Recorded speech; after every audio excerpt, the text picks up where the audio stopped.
Hello and welcome to the Fantasy Live Show, Week 16 Waiver Wire Edition. Man, that season went by fast or slow, depending on how the actual season went for you. But either way, I'm your host, Ian Hartitz. It is a great day to be great, and it's a great day to get into the waiver wires, some near misses from Week 15, looking ahead to Week 16 and 17, all that and much, much more. Joining me today, we got Matt F. the Oracle, Matthew Freedman in the house. Hey, happy Monday, man. Yeah, happy Monday. It's week 16. I mean, it's like for some people, it's the time to be thinking about like the things that you can give your family and friends. But assuming you are playing in a family and friends fantasy football league, you just want to be giving them L's at this time of the year. That's really what you should be focused on. So we're here presumably to help with that. Please, that's all we really want to give you guys is bragging rights over your friends and family so you can hopefully just annoy them for the next 365 days until we do it all over again. So, Freeman, I know you've actually already started to turn your attention to a little bit of mock draft offseason fever. Look, I think you freaking finished number one among freaking everyone in the Huddle report for most accurate big board of mock drafts. So you know what you're doing. Just truthfully, man, like what do you enjoy more? Kind of the in-season day-to-day grind or just honestly pinning your ears back and getting after prospects? Yeah, I mean, I love them both, but for me, the NFL draft, that's like the Super Bowl. Like it's Christmas to me. And it's like that time of the year, just sort of like Christmas, like everyone is hopeful at Christmas. The NFL draft, everyone has the best draft, right? Everyone's team has gotten better. And I've already kind of started looking at mock drafts. And of course, I'm just thinking about, all right, the Cowboys got to give them a linebacker, got to give them a cornerback.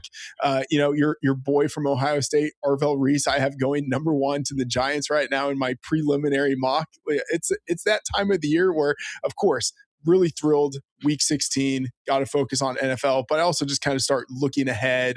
We've got those college bowl games coming up. So like it really is a fantastic time of the year where we're finishing, right? Like culmination. We're finishing this season and then starting to look forward to the next.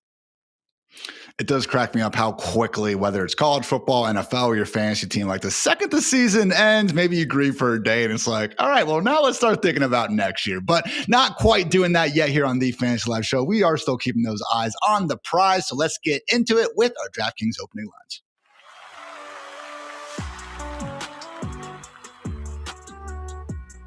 Plenty of news and notes here on this lovely Monday afternoon, starting off with the quarterback position and some, I would say, bad news for the Commanders, or probably some smart news either way. Jaden Daniels has been shut down for the rest of the season with that left elbow injury. So it will be Marcus Mariota, someone we'll be talking about later, again, as one of the top streamers available if you are unfortunately in that position ahead of these final two rounds of the fantasy season. Good news, though, the Bengals will not be shutting down Joe Burrow, per head coach Zach Taylor, quote, because we want to win. So good news there. And Freeman, just looking at these two situations, for me, it was different because just based on what we've been at least led to believe from Burrow, he seems to be at 100% health right now. Clearly, Jaden Daniels is not. I mean, I feel like that is warranted to go ahead and keep playing Burrow because as much as you want to say this is the future of the franchise, you don't want him to get injured at all, which is true. I mean, look, we've seen this happen where all of a sudden you got a backup quarterback in and yeah, it's easy in the moment to say, okay, we don't expect you to win. But if Zach Taylor has to watch the Bengals just lose these next three games without Joe Burrow, like his job could be on the line. So I feel like Cincy is doing the understandable and reasonable thing. Yeah, I don't think these things are even comparable at all. Like, I never really kind of understood the questioning of, is Joe Burrow going to play?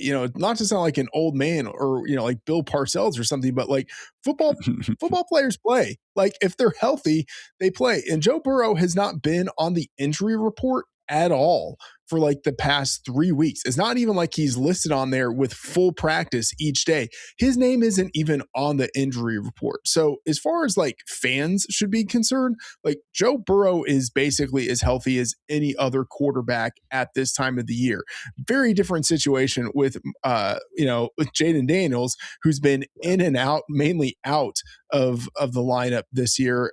And it just makes sense to keep him out at this point, given that he's dealing with what seems to be like a lingering an injury issue. So yeah, I don't think it's weird at all for Burrow to keep on playing. Like he should be out there.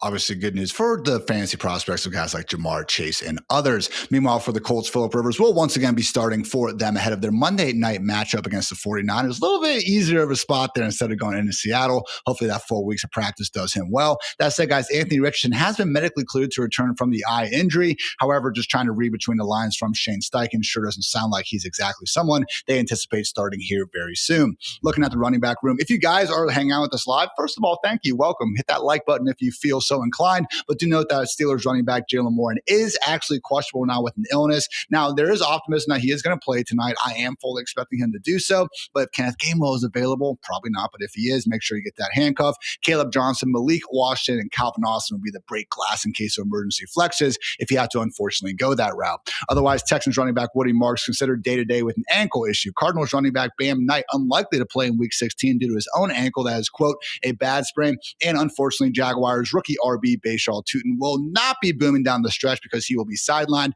undergoing surgery for a finger. So expect to be back for the playoffs, just not for the fantasy playoffs. So unfortunate news there. Freedman, back to the Bengals, though. T. Higgins remains in concussion protocol. I was surprised that he actually was limited throughout last week. They have been eliminated from the playoffs. Where do you feel with him kind of returning? Because obviously he had the 2 concussions in 3 straight weeks. I feel like if they were going to put him on IR, they would have done so already. But, again, I'm not a doctor, contrary to popular belief. There are some teams that, and I wouldn't say the Bengals are one of them. Let me rephrase this. Each year, we see a few guys who don't go on IR. They stay on the active roster, but they are in the concussion protocol for much longer than anyone would have expected. And it's possible that we see a situation like that with T. Higgins where, if they had known, hey, he's going to be in the concussion protocol for this long, they would have just put him on IR, but they don't know. And I would say this feels very different than Burrow. Like Burrow's healthy. You've had Higgins with this concussion injury for as you mentioned, like the past 3 weeks. He cleared the protocol faster than I think he maybe should have last time. But yeah, I think he is a situation where they probably should just shut it down for the season.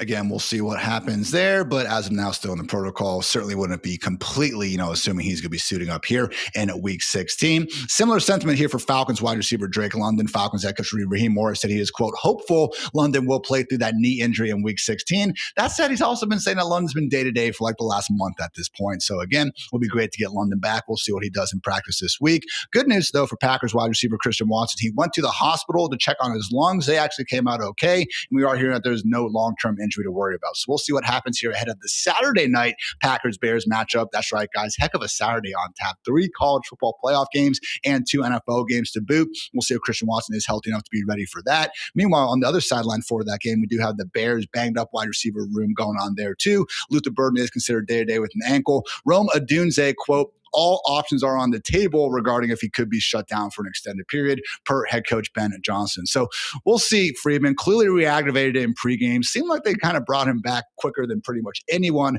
was expecting. If Rome Odunze is going to be out, though, would be a nice boost for both Luther Burden and Mr. 2-touchdown himself, DJ Moore. Yeah, absolutely. Writing up Freedman's favorites this week, looking at DJ Moore specifically, because Luther Burden did exit that game with an injury. And so, we have really no way of knowing if he's going to be ready for this weekend. I am assuming that Rome Odunze, based on the re-aggravation of the injury, is going to be out, which means, you could have DJ Moore really with the wide receiver room to himself, which would be a pretty big thing because we've seen in the past what DJ Moore is capable of doing when he has very little competition at the position. Again, hasn't been the best year for DJ Moore necessarily, but has had 2 booms here in the last 4 or 5 weeks. We'll see if he can keep it going here in Week 16 and 17. Otherwise, guys, the Jets have fired defensive coordinator Steve Wilks. They have as many interceptions this season as you do sitting at home. So congrats to you for, again, the 0 interception season. Also know Packers edge Michael Parsons, unfortunately confirmed, has tore his ACL. Texans defensive tackle Mario Edwards with a ruptured pec is also out for the season. Ravens rookie linebacker and second leading tackler Tedye Buchanan also tore his ACL. And Bengals play starting cornerback Zion McCollum on IR with a hip injury. So get better soon, everyone. But now, guys, it is time to turn our attention to the waiver wire. This has been our DraftKings opening lines.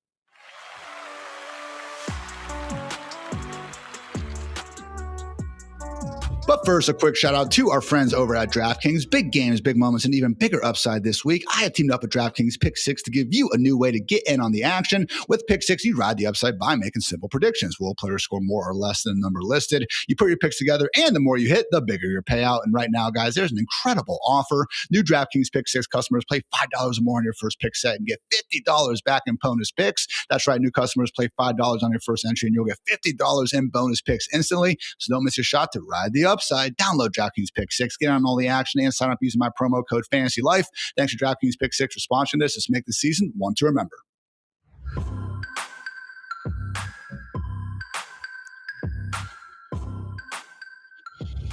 It's time for the Waiver Wire Market Watch presented by the fine folks at Pristine Auction. Our top 3 Waiver Wire editions of the week for those of you still having to deal with that sort of thing. So getting started with Commanders running back. We're giving him the nickname back. Bill Krosky, Merritt Freedman, still only rostered in 48% of ESPN leagues. So this is definitely more of a, hey, just double check and make sure and see if he's out there. I understand probably not in your league, pal, but just given the injury to Chris Rodriguez that kept him sidelined and the accompanying performance from Mr.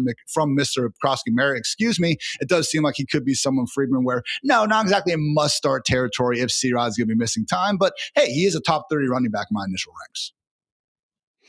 Yeah, he's certainly on that borderline. And this really is the point in the year where it's just like a war of attrition, the last man standing. And right now that last man standing is Ja'Cory Krosky Merritt. The annoying thing is that he still has to deal with Jeremy McNichols as a pretty decent pass catching back. So especially in your PPR settings, Krosky Merritt doesn't have that potential upside there. But what he did last week, 18 carries, 96 yards, and a touchdown rushing, that was certainly encouraging.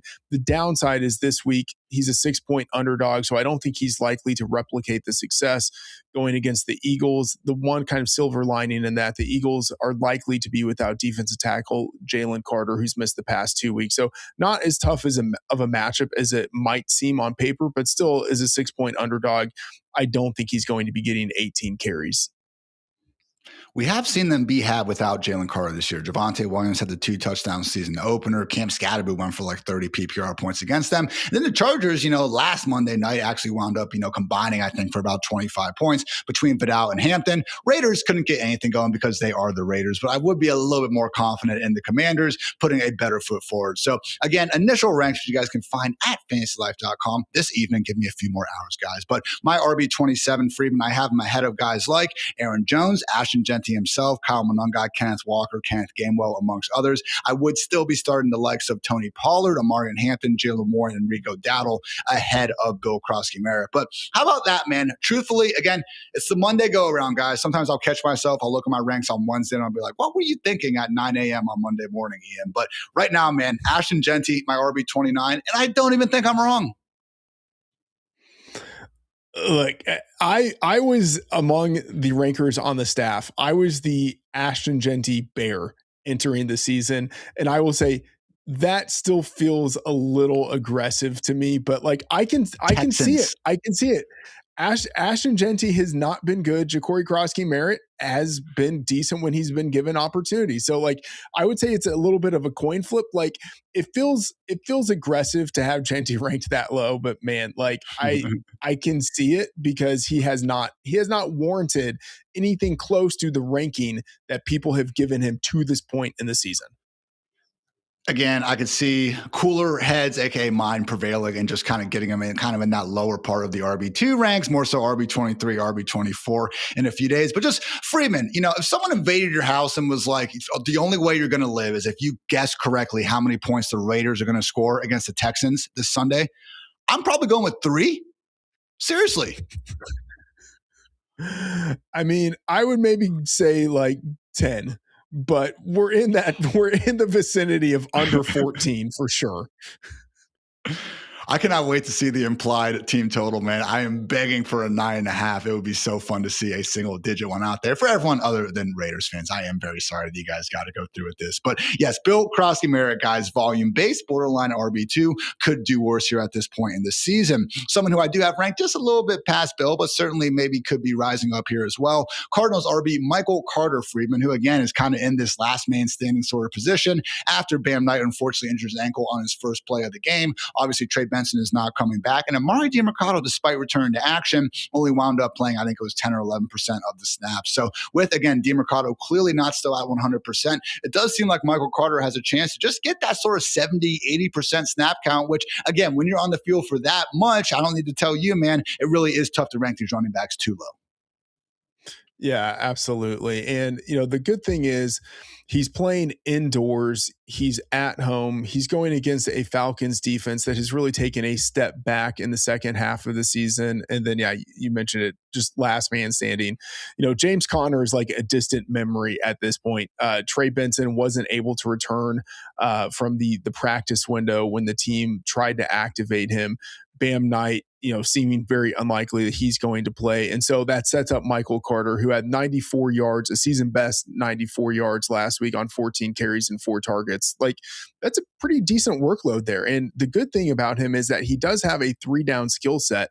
You mentioned Amari DiMercato. He lingers in the background kind of as the annoyance, but I do think it's a situation where Michael Carter as the runner in a game that's, like 1.5 points, 2 points is, what we're seeing in the market with the Cardinals as underdogs. Like, they're basically going to be in neutral game script for a lot of this contest as long as it kind of plays out the way that we think it could. And if that's the case, Carter has the potential for actually getting like 20 opportunities in this game. Like, that is very much in the range of outcomes.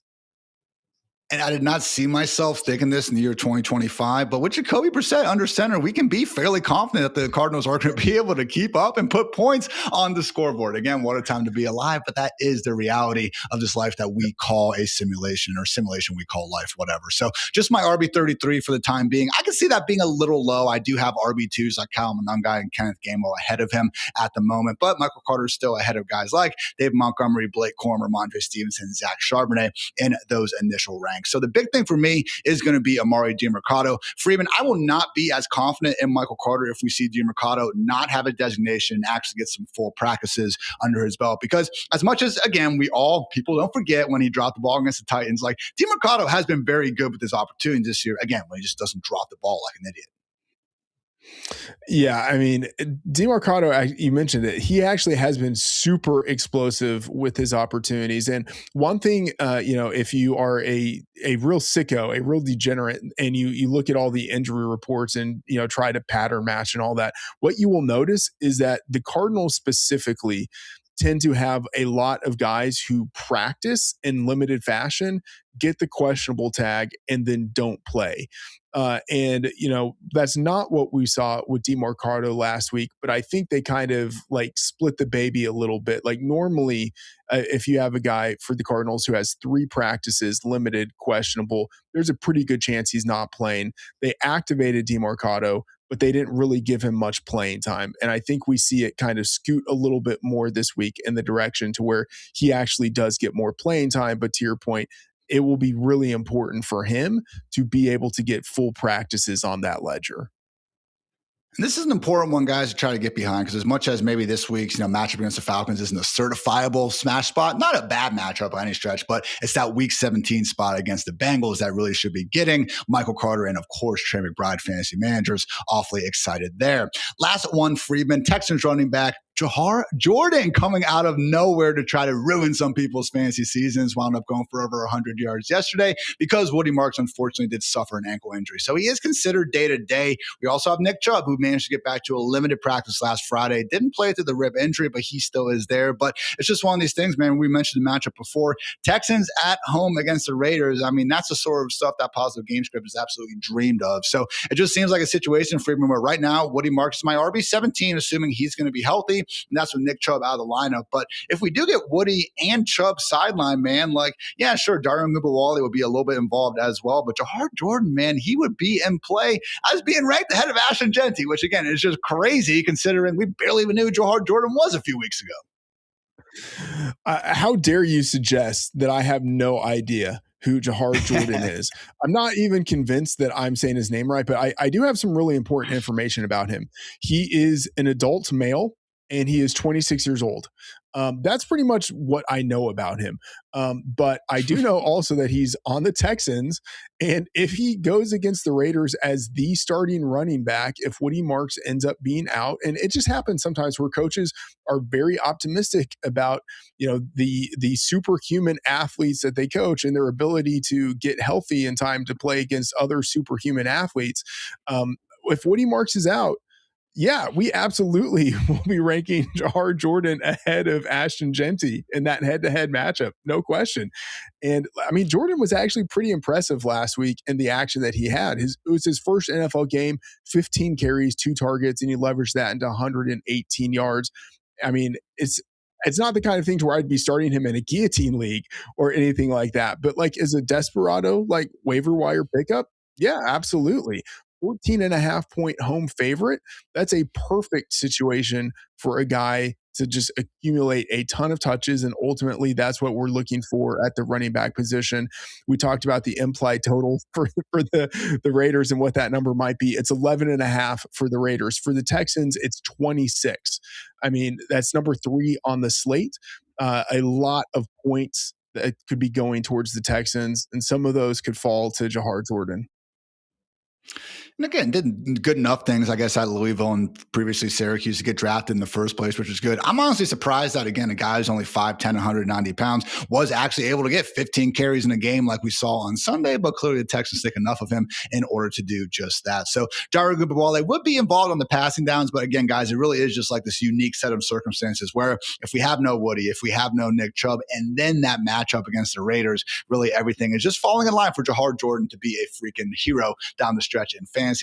Gotta love this crazy game that we play. So again, Bill, Krosky, Merritt, Michael Carter, and then Jahar Jordan. This is going to be based, though, on some of those injuries. So make sure you continue to tune into the Fantasy Life show all week. We'll keep you guys prepared with all that. Before we move on to some more waiver wire goodness, though, I did want to give a shout out to our friends over at Pristine Auction, because you guys may have heard that Kyle Pitts had a pretty good game here recently. And accordingly, we got a Kyle Pitts signed jersey now available on Pristine Auction. You can find this and so much more cool memorabilia on their site. And we actually have a very special code for you guys to save some money along the way.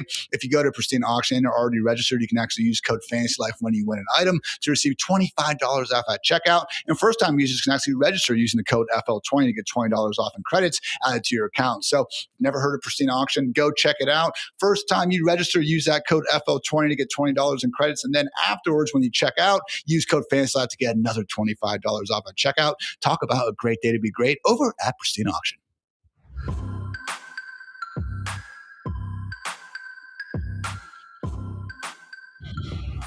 Streamer City, everyone. We are looking at players rostered in under 30% of ESPN leagues right now, in case you guys are in the unfortunate situation where you need to try to find a flex in week 16 or 17. Freedman, starting off with wide receiver, wanted to give a quick shout out to A.D. Mitchell, who did prove it's capable to put forward a good game with Brady Cook under center. It'd be a lot cooler if we see Tyrod Taylor get back. I mean, also is dependent on Garrett Wilson remaining sidelined, but just as things sit right now, man, A.D. Mitchell going up against the Saints here in week 16, like he's going to be in my top 40 wide receivers. Yeah, I mean, higher, I think for me, maybe, like wide receiver 33-ish, 32-ish, I mean, I'm probably too optimistic on him, but I like what we have seen out of him, and specifically with the Jets, their willingness to continue to target him downfield. And as you mentioned, with a number 3 quarterback last week and Brady Cook, he still had 9 targets, 58 yards, and a touchdown receiving in his 5 Jets game without Garrett Wilson. He has a 50% share of air yards, which is just like absolutely obscene stuff. A 63% share of the end zone targets with an 87% route rate. Like, I'm actually kind of encouraged by what we've seen out of him, to where even when Garrett Wilson returns, obviously Adonai Mitchell's usage takes a hit, but like he could end up being like a really good number 2 wide receiver to Garrett Wilson as the field stretching supplement, and kind of be the guy with the Jets that we had maybe imagined he would be with the Colts when he was drafted. Let's add Jacoby Brissett to this 2026 Jets offense and see what happens, man. I just want to see Garrett Wilson get a passable QB for 17 games. So he needs to stay healthy in his own right. And was honestly doing good, even with Justin Fields under center before that injury cropped up in the first place. So I hear you, man. I got AD Mitchell again right now as my wide receiver 39, but I look at, someone like Stephon Diggs one spot ahead of him. And as much as I believe Diggs to be better at football than AD Mitchell, like there's only so much you can do with a 55% route rate, Freedman. That kills me. And it was funny to me on the recap episode last night because that is like legit 55%, guys. Like, what are we doing there? I was telling Dwayne though, because like he's complained over the years, he's like, oh, Drake London's only has 78% route rate. You can't give him the 90%. And I was like, you're being a little bit ticky tack there, Dwayne. He was like, it's not ticky tack. You need to be 90% to be a wide receiver one in fantasy, which is so Dwayne. And I love you, Dwayne. He is probably right with what we've seen historically, but 55% for Stephon Diggs, Freeman. That's the point where you just need to almost look at it and say, like, all right, even if you believe Diggs to be better, like you got to be on the football field to get fantasy points. Yeah, absolutely. It's stuff like that puts, for me, Adonai Mitchell ahead of Stephon Diggs. And you think about the matchup. You have Stephon Diggs going against the Ravens this week, right? So it's like playing outdoors, playing on the road against the Ravens versus Adonai Mitchell, who gets a lot of air yards, is on the field, and he's playing indoors at the Superdome in New Orleans. It's just like far different situations. I would rather have Adonai Mitchell. I've changed the ranks. Mitchell ahead of Stephon Diggs. Let's go, everyone. What could go wrong? What could go wrong for Darius Slayton? We'll find out next week because it seems like something does pretty much every time out. That said, still only rostered in 22% ESPN leagues, coming off a game where he had 10 targets. We do believe Jackson Dart to be a capable thrower of the football. And it's just a situation, Freeman, where as much as it pains me to have to keep saying this about Slayton, you got to be pretty good to drop touchdowns in the first place in the NFL. So again, it's been unfortunate. Had the 35-yard chance on Sunday over his shoulder. Couldn't quite haul it in. So I don't want to be biased though, Freeman. I did draft entirely way too much of Darius Slayton. I would appreciate it if my few remaining best ball teams could get something out of him. I have Darius Slayton right now as a boomer. Let's face it, more likely bust. Wide receiver 4, he's my wide receiver 47 in the ranks. Is that doable for you, or is he just in the can't play no matter what zone right now? I mean, I feel like at that rank, he's pretty much in the can't play zone anyway. The thing is, as you mentioned, like he's, the boom bust guy. And whenever he goes off, he does it in a big way. It's like the game where he has like 100 yards and a touchdown. And it is encouraging that he got 10 targets last week. But, the week before that, he had just 3 targets. The week before that, just 2. So, 10 targets feels like an aberration. I'd be really skeptical that he approaches that number this week when his previous high before the 10 was 7 targets. So I mean, it sounds weird to be like, oh, I'm fading Darius Slayton. It's just like, no, I'm going to rank him and where he's going to be ranked. If you are playing in your fantasy playoffs, there's almost no chance that he is in your starting lineup unless, of course, you are in the proverbial 32 team league with Ian.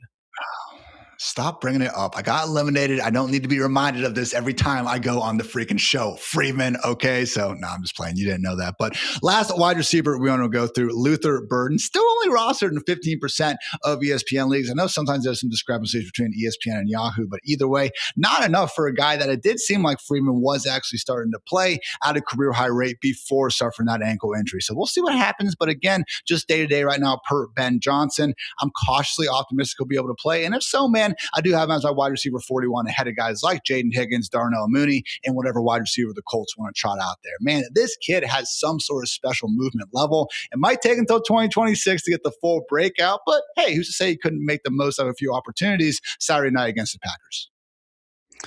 Yeah, I'm with you in the talent evaluation of Luther Burden. I mean, he already, in terms of the way that they are using him, he's ahead of DJ Moore on the depth chart. And then in terms of the way that he's actually playing, the way that he's producing with the opportunities that he's getting, I mean, he looks like someone who should be getting the ball more, 10.2 yards per target. And then when he's on the field, he actually is being targeted at a pretty respectable rate, especially for rookie. So I've been really encouraged by what we've seen out of him. And then, you also kind of have to love that they'll give him the ball once a game as a runner too. It just kind of gives him another extra opportunity to find the end zone and accumulate yards. The thing I will say though, I'm less optimistic than you are that we actually see him this week. guys who end up leaving a game with injury and not returning, more often than not, they miss the next game. So that's kind of my baseline assumption for Burden. But I, of course, will be very happy if we end up seeing him have some full practices on the practice report. So it's the situation to be monitored. Roma Dunze, though, I'm assuming that he is just out. So if he's out and Burden ends up playing, great situation for him. If both of those guys are out, great situation for DJ Moore. About to say Colston Loveland would probably be the next big beneficiary behind DJ Moore. You can also say Olumide Zaccheaus, but again, it would just be tough to get him too high up in the ranks to actually feel like he's a viable starter. So again, if you guys do need a streaming wide receiver, first of all, good luck because that's not a great spot to be in. But America loves an underdog story. A.D. Mitchell will be the number one option. Luther Burden pending the ankle number 2, and then Darius Slayton if you really just want to engage in some self-hatred and want to try to start him. Looking at tight ends though, Freedman sub 25% rostership now. So we are really digging. This does not include Colston Loveland, someone who maybe you should be looking at. But that said, man, Colby Parkinson is only rostered in 10% of ESPN leagues. It was good to see the sleeper pick from last week hit here. And just since week 10, man, we're looking at the tight end 4 right now. So yes, this is somewhat dependent on Tyler Higbee remaining on IR. He is eligible to return this week, but I don't know. It doesn't seem particularly imminent. Haven't heard a big report about him coming back. And then you remove Devontae Adams out of the picture. This is looking like a smash spot for him. And honestly, the only thing that gets me concerned here is like just too many things are going in Colby Parkinson's favor. And I feel like that's how we get a dud for someone like Colby Parkinson at a tight end position that we can never feel too confident in. But man, right now I go as my tight end 8 in early ranks, which again, I think is more so kind of talking about the sad state of the tight end position as a whole once you get past the top 4 or top 5 guys. But a lot of boxes are being checked in his favor this week. Yeah, I feel like every year in the offseason, it's like, oh man, the tight end class, the tight end group is just so deep this year. Just like tons of guys that we love. And then it gets to week 16 and it's just like, oh man, like who am I ranking as my tight end 6? Like I dislike all of these guys, but Colby Parkinson actually does feel like the guy who really could break out. And Ian, I remember, talking about Parkinson on the Wednesday show last week, and then you talked about him on the Thursday show. Like, there's like some legit potential here because he is running like the kind of necessary routes that a guy needs to have the opportunities. And then especially with Devontae Adams presumably out for this week, all of those red zone opportunities through the air that had been going to Adams, some of them open up now to where Parkinson, who's provided great value as an end zone guy, 6 touchdowns in the past 7 games. Now he could be even more lethal in the end zone, which is a kind of thing that seems obscene to say. But in an offense that scores as much as the Rams do, Parkinson has real potential. So I don't know if I'm going to be going all the way to tight end 8, but I don't see myself going really any lower than tight end 12. Yeah, I mean, the guys I got ranked ahead of him shouldn't be too controversial. McBride, Kittle, Pitts, Bowers, Fannin, Kelsey, Jake Ferguson. That's the point where we get to a tier where, okay, if you wanted to rank Dallas Goedert, Dalton Schultz ahead of Colby, like, I get it. But, man, I think it's pretty close. And then the Aronde Gadsens, Tyler Warrens, Dalton Kincaid of the world. Like, all these guys have one problem or another you got to kind of deal with. So, again, Colby Parkinson, not out of, the world, I should say, as a low-end tight end 1 in this week. One guy who, Freeman, I could see myself bumping up here depending on what happens on Monday night is Dolphins tight end Darren Waller. Okay, so he initially came back from this pec injury and he had, I believe, a very nice 69% route rate. That went back down to 59% though in week 14. Again, recording this on Monday afternoon, so we don't know what exactly is going to happen on Monday night. If we see Gray Dolch is completely shown the door and Darren Waller is back to like an 80% plus route rate, I might have him up there as like tight end 6, man. They get the Bengals in week 16, which is all you need to know here. Yeah, I mean, I think you said it all. Like, we just kind of have to see what happens. But even if like Darren Waller is just running like 60% of the routes, 50% of the routes, I'm still next week going to be like, he's playing the Bengals, So it's a situation. We got to see what happens on Monday Night Football. But as long as Waller is healthy and quarterback Tua Tagovailoa is healthy, leaving that game, yeah, I'll probably have Waller at the worst as like a borderline tight end one. The Bengals are historically bad against tight ends this year. Number one in largest fantasy boost allowed to the position. And specifically, I love the Dolphins being at home in this spot where with Tua Tagovailoa, the Dolphins are 24-15 against the spread for his career. Like that's just the spot where historically they smash. And against this matchup, you have to figure that Waller, given that he gets targeted down the field, given that he gets targeted in the end zone, he could have a lot of opportunities for going off. It is interesting because can't say enough things about how the tight end position is not deep in terms of elite options. But dude, yeah, once you get to kind of tight end 8, like tight end 8 to tight end 18 or 19, you can almost like flip and be like, well, okay, I can see how that could work out as well. So I started off the week with Waller as my tight end 17. Mike Gesicki's basically a full-time, slot wide receiver right now. We got Theo Johnson and Bretton Strange, potentially in good situations in their own right. So we'll see what happens. Again, very interested to read the utilization report here tomorrow morning and see what happens with Waller's utilization. Last one, Freedman, someone who I do have ranked a little bit below Darren Waller, is Seahawks tight end 1, A.J. Barner. Did play 79% of the routes, though, on Sunday with Elijah Arroyo out of the picture. So that would be the key here. And again, kind of the biggest issue for the Seahawks is finding a team that can actually score enough points on them to force them out of their run-first attack, and that could be the Rams here on Thursday night. So A.J. Barner is someone who I think has impressed with his opportunities. Now, let's face it, the heavy majority of targets are always just going to go to Jackson Smith and Jigba in this offense, but beggars can't be choosers. Looking this down, far in the ranks, only 16% rostered in ESPN leagues, he could score a touchdown. Yeah, it could certainly happen. As you mentioned, the good thing about this situation is that they have an opponent who will push them to try to score more points, at least presumably. And then you think, all right, well, the Rams are actually pretty good on defense, but you look at it more and their main weakness is against tight ends. So I think that is encouraging. And as you mentioned, Barner with Elijah Arroyo presumably out, you at least have the opportunity for him to be on the field, running more routes, getting more targets. So like, I'm not going to be super enthusiastic about Barner, but like if you're looking for your desperado flyer, he might be the guy.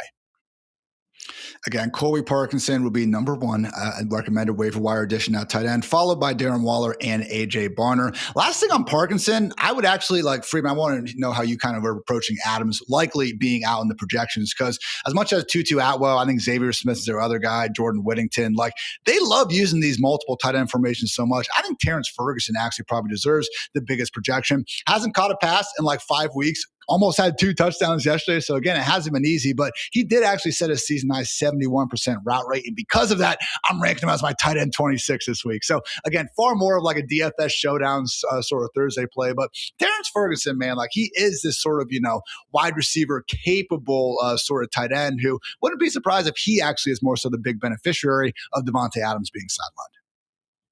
Yeah, I like that call out. I mean, the Rams, what they've done on offense this year has been really intriguing with how often they go to jumbo packages where they have 2-3 tight ends on the field. And because Ferguson does have that kind of wide receiver type of capability, you could definitely see him getting more action in this type of scenario. And as you mentioned last week, did see the field especially on dropbacks at a much higher rate than he had previously. So all of that is pretty encouraging. Rams Seahawks Thursday night football. Way too good for my taste. You guys know I prefer absolutely horrible matchups on Thursday night football as long as they're wearing color rush, but I will begrudgingly admit I am looking forward to that one. So hope you guys again get those wide receiver and tight end positions ready to go for week 16. That said, let's move on and talk about some QBs and DST ahead of the championship round, or, what would it be? What do we call week 16 in the fantasy playoffs? It's championship Sunday before the Super Bowl. We don't have a good name for this. The semis? It's the semifinals. Yeah, easy. Okay. Yeah. Easy. It was right there for me. Getting ready for the semifinals here in the fantasy playoffs. This is the Fantasy Life Show.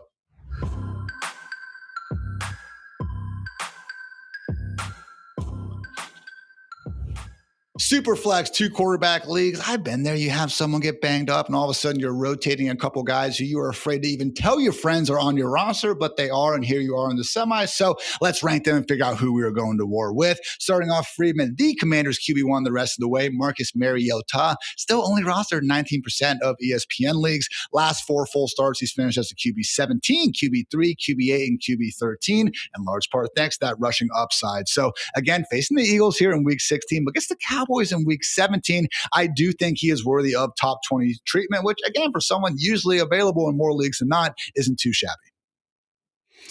Yeah, I mean, and last week, he obviously didn't throw the ball all that much, just 19 pass attempts, but he was super efficient with his opportunities, had a 12.2 adjusted yards per attempt mark. And then, of course, he can always get it done as a runner. He had 43 yards on the ground on 10 carries. So, encouraged by what we saw out of Mariota, and the fact that the matchup is tough this week is a little bit, kind of, I wouldn't say it's disconcerting, but it just makes me less enthusiastic about him now. But of course, that week 17 matchup going against the Cowboys, that is the one that you really want to have your eye on.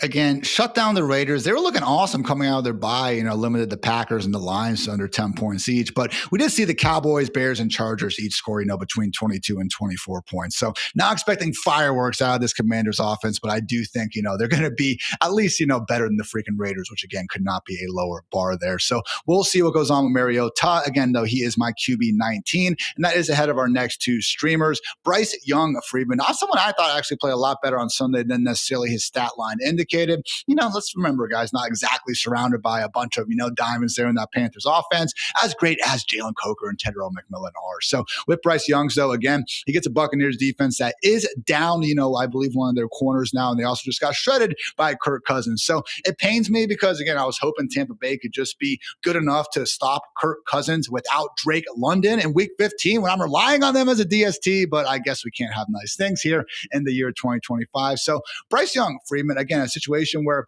he does a lot of nothing and then he randomly blows up for 300 yards and a couple of touchdowns. It does seem like the Buccaneers are one of those defenses where they could bring that out of them. Yeah, I mean, I feel like if Kirk Cousins can go off every year against the Buccaneers, why can't Bryce Young do it? And I'll say I'm encouraged by what we've seen out of him and the development we've seen out of him this year. Despite playing 3 of his past 4 games on the road, he's looked like a competent professional quarterback in that stretch. 986 yards, 8 touchdowns passing, 86 yards rushing. The Panthers have one of the league's best home field advantages. They're playing at home this week. Young at home is 11-7-1 against the spread. You compare that to 8-13 against the spread on the road. The Bucs are number 2 in most fantasy points allowed to quarterbacks, and then they could be without 3 starters in the back 7, missing a linebacker, missing cornerback Zion McCollum, who's now on IR, and then also missing strong safety Tyke Smith with the neck injury, who was out last week. So Bryce Young, I'm actually kind of bullish on him this week, given the matchup, and then just given the development that we've seen out of him over the past year.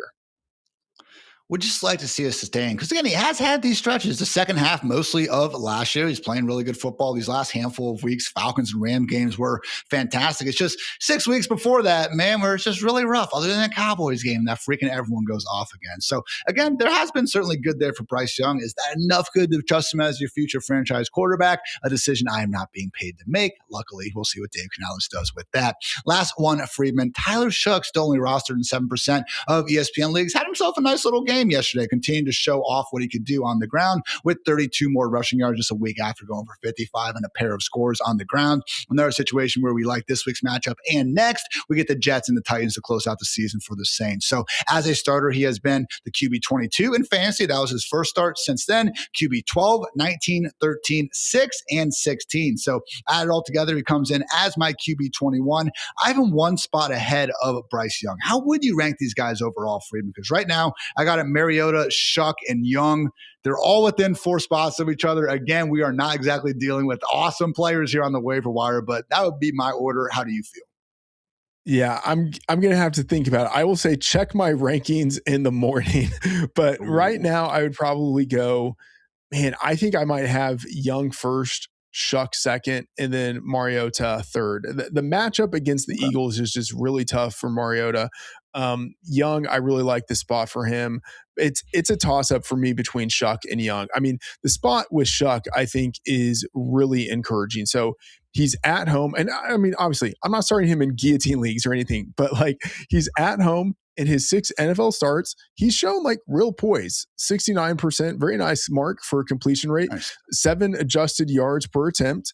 And in the 4 games since the week 11 bye, he's added that extra element of being able to run. 127 yards, 2 touchdowns rushing is what we've seen from him in those most recent 4 games.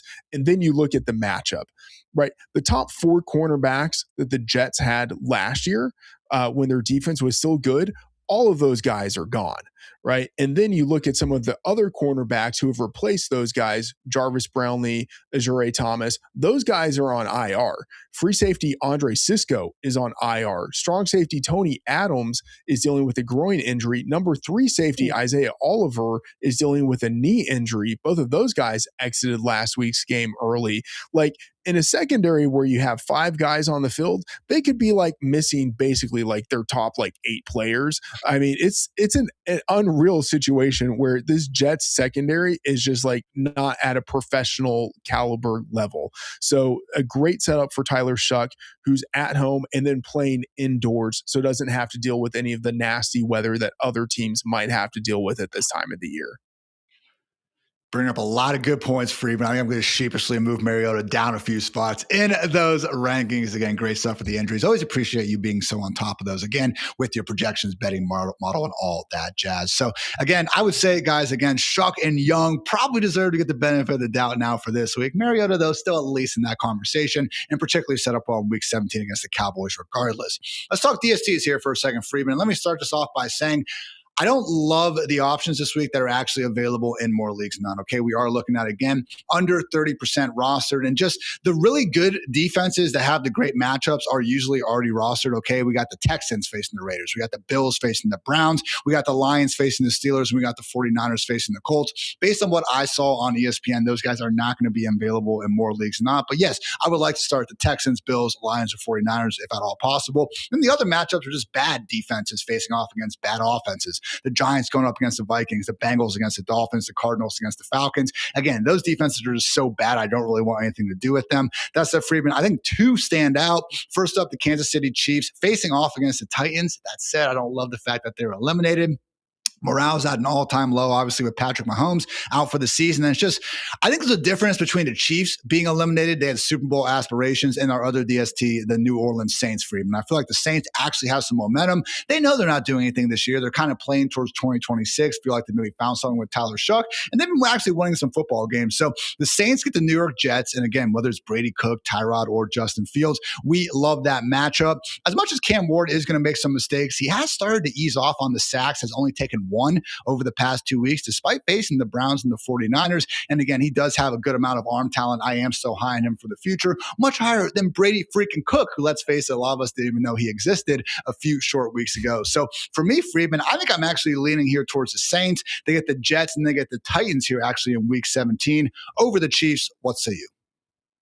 I 100% agree with you. I actually think the Saints are not that bad on defense anymore. I mean, they had a new defensive coordinator come in over the offseason. So there's always going to be a little bit of lag time in terms of like the defense being able to take in the system, get everything up to speed. But since week 8, they have been the number 10 defense in EPA per play and success rate. And if you kind of look even closer, if you just say, all right, well, since the bye week, since week 11, they've been top 8. They've been number 8. So, and, smaller sample sizes, et cetera. But like that defense has actually toughened up as the season has progressed. And then, as you mentioned, now they might be facing a rookie 3rd string quarterback who was undrafted for the Jets. Just seems like an absolutely ideal scenario. So I think like it's more than just like, oh man, it would kind of suck to have to start the Saints this week, but it wouldn't be that bad. It's like, no, I actually might want to start the Saints defense. And honestly, man, and look, everyone, the Buccaneers call hasn't worked out, okay? We can call a spade a spade. That's on me. I apologize. I get my push-ups in. We will watch the film and get better. I want to start the Saints over the Buccaneers right now. You listed the injuries and again, them facing the Panthers and the Dolphins. Like, give me the Saints at this point. And again, only rostered in 10% of ESPN leagues. I do think they could be the squad to get us to the finish line. So good stuff on the waiver wire, Freedman. Let's close things out with a quick recap of Week 15. It is time for the Sheesh Report.